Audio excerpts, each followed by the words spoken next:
வவுனியாவில் தனியார் கல்வி நிலைய கிணற்றில் மாணவியின் சடலம் கண்டெடுப்பு. வவுனியாவில் தனியார் கல்வி நிலைய கிணற்றில் மாணவியின் சடலம் கண்டெடுப்பு. வவுனியாவில் உள்ள ஒரு தனியார் கல்வி நிலையத்தின் வளாகத்தில் அமைந்ததுள்ள கிணற்றுக்குள் அங்கு கல்வி கற்க வந்திருந்த மாணவியின் உடலம் சில மணி நேரத்திற்கு முன் கண்டெடுக்கப்பட்டுள்ளது. இந்த துயர சம்பவம் வவுனியா மக்களிடையே பெரும் அதிர்ச்சி, பரபரப்பு மற்றும் கவலை ஏற்படுத்தியுள்ளது. இந்த மாணவி வவுனியா சைவ பிரகாசம் மகளிர் கல்லூரி மாணவி என்றும் வவுனியா பூவரசம் குலத்தை சேர்ந்தவர் என்றும் அடையாளம் காணப்பட்டுள்ளார்.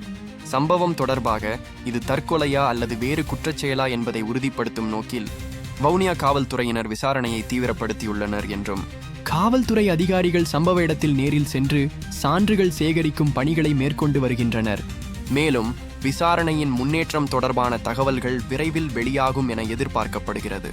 இவ்வாறு இணையதள செய்திகள் தெரிவிக்கின்றன. நன்றி.